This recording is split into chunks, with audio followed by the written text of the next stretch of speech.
حضرت شایع بن امسیہ علیہ السلام۔ حضرت شایع بن امسیہ علیہ السلام کا زمانہ حضرت زکریا اور حضرت عیسیٰ علیہ السلام سے پہلے کا ہے، اور یہ ان انبیاء میں سے ہیں جنہوں نے حضرت محمد صلی اللہ علیہ وآلہ وسلم اور حضرت عیسیٰ علیہ السلام کے نبی ہونے اور تشریف آوری کی خبر دی تھی۔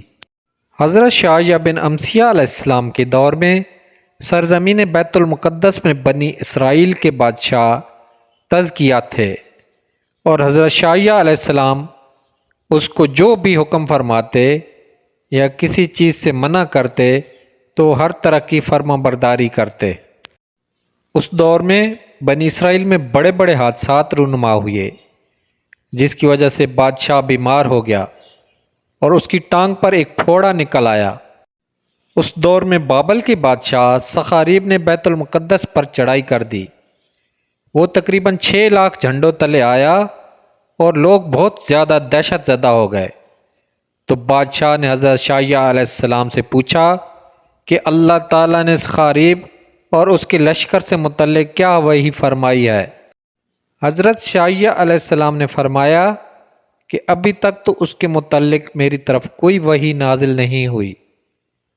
پھر وحی نازل ہوئی کہ حزقیہ بادشاہ کو حکم کرو کہ وہ وصیت کرے اور ملک پر جس کو چاہے بادشاہ بنا دے، کیونکہ اس کی موت قریب ہے۔ جب حضرت شایع علیہ السلام نے بادشاہ کو یہ خبر سنائی تو بادشاہ قبلہ کی طرف متوجہ ہوا اور اللہ کی تسبیح بیان کی اور دعا کی اور خوب رویا۔ روتے اور عجز و انکساری کرتے ہوئے اخلاص کے ساتھ اللہ پر اعتماد کرتے ہوئے اور حوصلے کے ساتھ کہا، اے بادشاہوں کے بادشاہ، اے معبودوں کے معبود، اے رحمان و رحیم، اے وہ ذات جس کو اونگ نہیں آتی اور نہ ہی نیند، میرے عمل، میرے کام اور بنی اسرائیل پر میرے اچھے فیصلے کی وجہ سے مجھے یاد رکھ۔ یہ سب کچھ تیری توفیق کی وجہ سے ہوا۔ تو مجھے میری ذات سے زیادہ جانتا ہے۔ میرا ظاہر اور میرا باطن تیرے سامنے ہے۔ اللہ تعالیٰ نے حزقیہ کی دعا قبول کی اور اس پر رحم کیا، اور حضرت شایع علیہ السلام کی طرف وحی فرمائی کہ اسے خوشخبری سنا دے کہ اللہ نے تیرے رونے کی وجہ سے تجھ پر رحم کیا اور تیری زندگی میں 15 سال کا اضافہ کر دیا ہے اور موت مؤخر کر دی ہے، اور تجھے تیرے دشمن سخاریب سے نجات دے دی ہے۔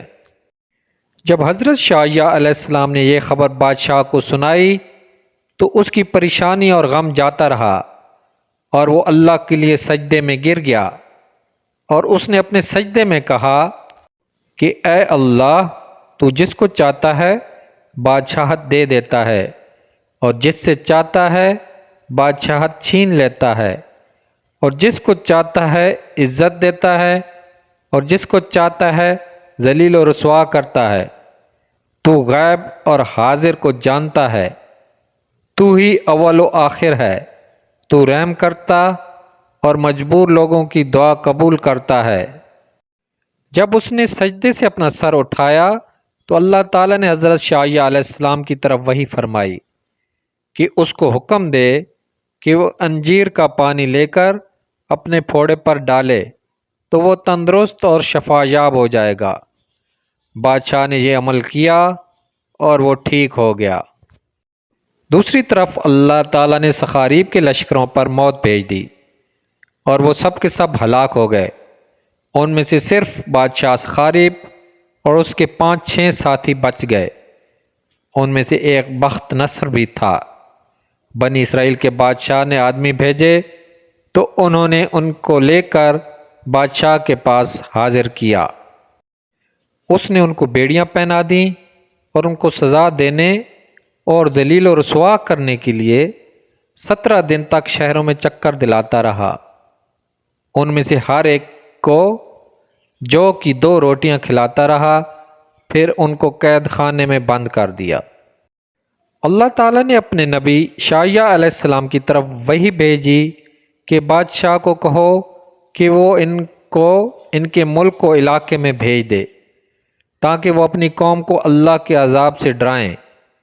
جب وہ لوگ واپس ہو گئے تو سخاریب نے اپنی قوم کو اکٹھا کیا اور اپنے ساتھ پیش آنے والے حالات سے ان کو خبردار کیا۔ تو اس کے جادوگروں اور کاہنوں نے سخاریب سے کہا کہ ہم نے تو پہلے ہی آپ کو ان کے پروردگار اور ان کے انبیاء کے متعلق بتا دیا تھا، لیکن آپ نے ہماری بات نہیں مانی تھی۔ وہ ایسی جماعت ہے کہ ان کے رب کی مدد کی موجودگی میں ان کو کوئی نقصان نہیں دے سکتا۔ سخاریب کی وجہ سے اللہ نے اس کی قوم کو خوفزدہ کر دیا۔ پھر 7 سال بعد سخاریب بھی فوت ہو گیا۔ دوسری طرف جب بنی اسرائیل کے بادشاہ حزقیہ فوت ہو گئے تو ان کا معاملہ بگڑ گیا، شر و فساد پھیل گیا، تو اللہ تعالیٰ نے حضرت شعیہ علیہ السلام کی طرف وحی فرمائی۔ انہوں نے ان کو وعظ و نصیحت کی اور ان کو ان کے انجام سے خبردار کیا کہ اگر وہ لوگ ان کی مخالفت اور نافرمانی کریں گے تو اللہ کے عذاب میں گرفتار ہو جائیں گے۔ جب شعیہ علیہ السلام اپنی بات مکمل کر چکے تو انہوں نے ان پر حملہ کر دیا اور ان کو قتل کرنے کے لیے ان کو پکڑنے کی کوشش کی۔ حضرت شعیہ علیہ السلام ان سے بھاگے اور ایک درخت کے پاس سے گزرے تو وہ درخت ان کے لیے پھٹ گیا۔ آپ اس میں داخل ہو گئے، لیکن شیطان نے ان کے کپڑے کا ایک کونا پکڑ کر ظاہر کر دیا۔ جب ان لوگوں نے آپ کو دیکھا تو بدبختوں نے آرا لا کر درخت پر رکھا اور درخت کو آپ کے سمیت کاٹ دیا۔